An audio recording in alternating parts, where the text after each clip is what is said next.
Hello everyone, I'm Jonathan Little. I'm here today with episode 251 of Weekly Poker Hand. Thank you all very much for being here with me today. I hope your games and your life are going amazingly well.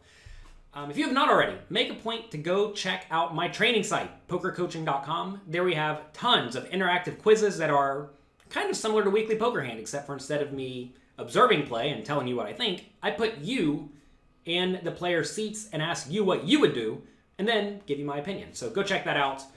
It's completely free to sign up for a trial membership. So you have no reason not to.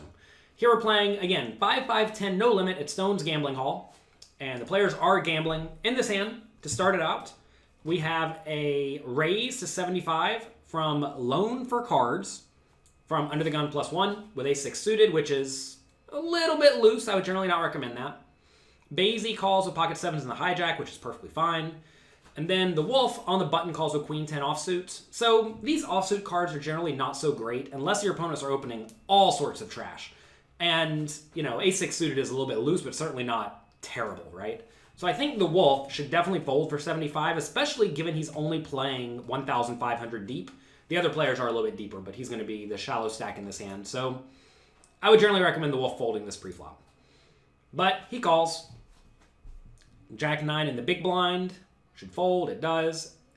Ace 10 offsuit in the third blind should really probably fold too. I mean, I know normally in this scenario you're thinking, I'm getting great odds, I'm closing the action, but what's really going to happen in this spot is you're going to be very dominated. I know Kathy's not dominated this time, but for 65 more, it's a pretty big raise, right? A 7.5 big blind raise. It's not like it was chump change. And you're going to either be dominated or you're just going to have a tough time playing out of position. So I would just fold the ace 10 facing a big raise. If the raise was to $30, then I would definitely call. So pot odds are relevant. Do not ignore them. And I know some people are going to say, well, in my game, the normal raise size is blank, right? But if the normal raise size is 7 big blinds and that's just what everyone does, you can just fold a lot. You don't have to play very many hands because it's almost like the blinds don't matter. I did just realize, though, it's what happens when you watch stuff live.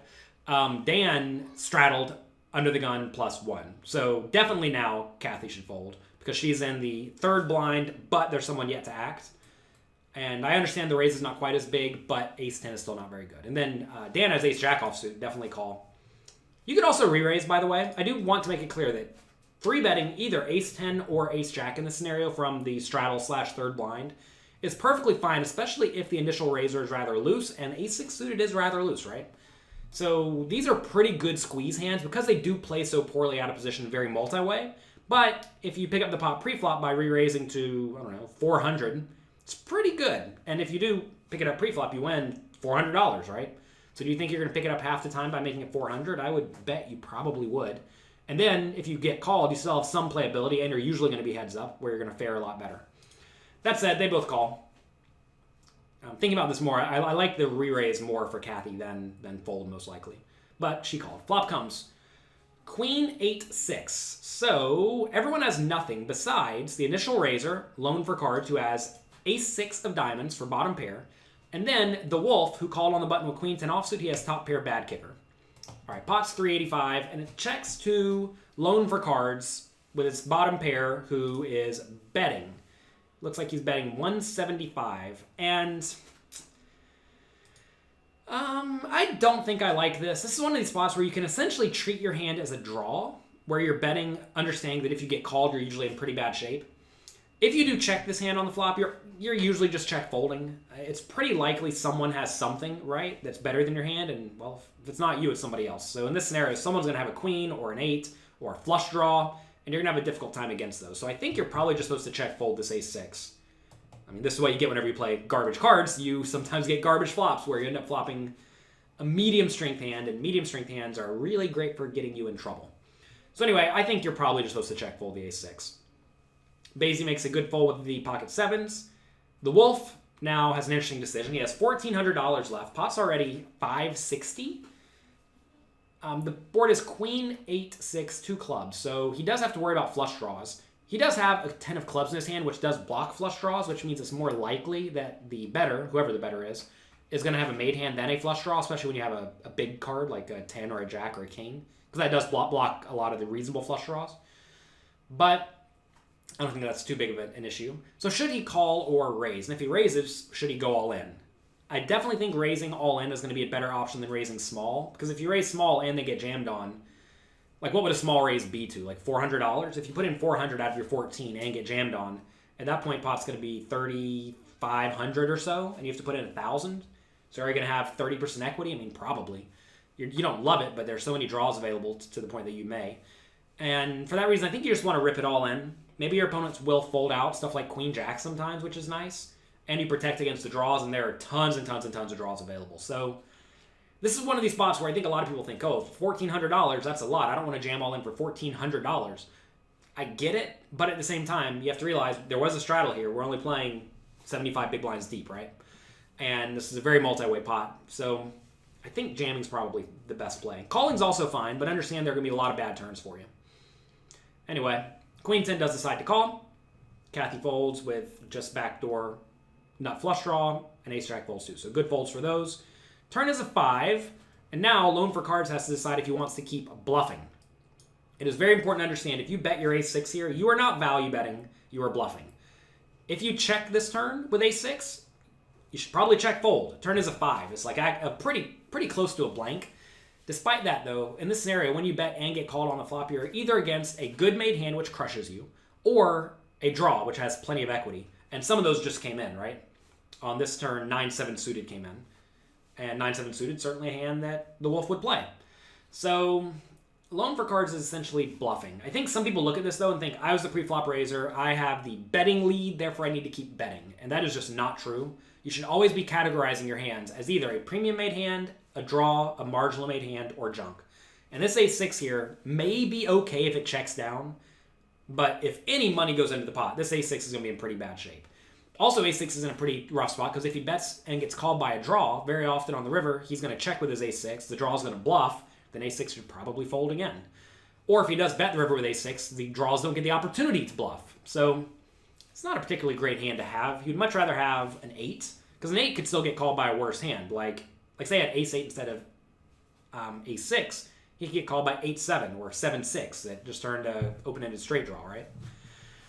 But in this scenario, I think Loan for Cards did not accurately assess his hand as a very clear marginal made hand or maybe even a junk hand, and instead he's betting it. And when he's betting with this hand, he's probably just going to be bluffing way too much, especially if he's bluffing with all of his obvious bluffs, like a hand with a 7 or club draws or spade draws that turn to gut shot or something like that. So anyway, let's see what he does. Pot's 735. He bets only 300, which is kind of an odd size, which makes me think he's probably value betting. That said, you do need some bluffs in your small value bet range, and you would like to value bet here with King, Queen, Queen, Jack, Ace, Queen, right? So if you are going to be betting with those hands, you do need some bluffs. Usually the bluffs you want to have in your small betting range are the bluffs that actually could conceivably win a showdown. Because sometimes you do bet here and your opponent just calls with King, Jack of clubs, it goes check, check on the river and you win. That does happen. So if you are going to have bluffs in your small bet size, which you should if you're trying to be balanced, the pairs are the best ones to do it with. The bad pairs, and this is a bad pair. So gets back around to the Wolf, and the Wolf is now thinking it over. I like this a lot. I don't know if he's doing this on purpose, but whenever you have a hand like top pair bad kicker, what do you want to happen on the river? Well, first off, you really want to induce bluffs, right? Because if your opponent only or mostly value bets on the river with good, strong hands, well, now your Queen 10's not very good, right? So you really want to induce bluffs. The best way to induce bluffs is to hem and haw about it, not for forever, but make it look like you actually do have some sort of a decision. And if your opponent thinks you have some sort of a decision, they may decide to bluff you. So river comes a jack. The Wolf does call. The river comes a jack, and now the Ace-6 just instantly fires out 300. I really don't like this, because if you think about the draws in the Wolf's range, a lot of them are going to contain a jack, which just got there with middle pair on the river. And middle pair should definitely not fold to a $300 bet into a, how much was it? Was it $1,000 or $1,300? Let's see. Really should not fold for $300 into either of those pot sizes, just because they're getting amazing pot odds and lots of draws missed. So in this scenario, I think it's fine to have some bluffs in your small bet range, again, but at this point, I think the Ace-6 does have some showdown value if it just goes check, check, and I really don't see him making a hand like 10-9, I'm sorry, like 10-8 or 8-7 fold for only $300 into what's going to be a pretty big pot. If your opponents are really nitty, then maybe bluffing makes logical sense, but you have to know they're really nitty. So another thing you can do here that throws a lot of players for a loop is whenever you have the queen 10, you kind of consider it. Look at this. The wolf, if you're watching this on jonathanlittlepoker.com, you'll see the wolf is like standing up over the table like, man, this is a tough decision. What am I supposed to do? I think that's a little bit too much. To be fair, maybe he's actually thinking about it. I don't know. Like, this is an easy call in my mind. And the reason this is an easy call is because all the draws miss. When all the draws miss, and your opponent's capable of bluffing, as obviously Loan for Cards is, you just have an easy call with all your top pairs. So he's thinking it over, and I imagine he's going to make the call. And he does. So he did him and Haw there, and what a lot of people will think in Loan for Cards situation is, oh, I almost got him to fold top pair. I should keep trying this. But in reality, no. The wolf's not folding top pair here. The wolf is calling with top pair literally every time. And if you can make your opponents continue making these very optimistic bluffs, that's going to pay off huge in the long run because they're going to keep thinking, maybe not necessarily against you, but against everyone in general, that they're going to fold if I just keep bluffing. Whereas in reality, you have no intention of bluffing. The fact that you thought for a while on the river is actually not an indicator that you were considering a fold. It's just an indicator of you were trying to induce this player to continue betting on the future betting, or continue bluffing on future bluffing opportunities. So anyway, he calls, as he should. Turns over his hand first. I don't know why you do that. I would definitely like to see Loan for Cards' hand. Loan for Cards looks at his cards, throws them in the muck, and I think that hand should have been a check fold for the flop on Loan for Cards, or a check fold on the turn. Instead, he ended up putting in at least $600 too much. And $600, I mean, I know we're playing with the straddle, so it's only 30 big blinds, but still, 30 big blinds that you lose in these spots, if you do this once every day, I mean, that just kills your whole win rate for the day a lot of the time, or for at least half of the day. And if you make these mistakes on a regular basis, you are going to have a really difficult time being a winning player. And the tough thing about moving up in stakes is that quite often in the 1-2, 2-5, and even 5-10 games, people will fold too much. So just being mindlessly aggressive is not such a bad strategy. But as you move up, people will start calling more often because they know people are capable of bluffing, right? They've been around the block a time or two, and they understand that you have to bluff sometimes. And once people realize that their opponents have to bluff sometimes, they start calling a lot.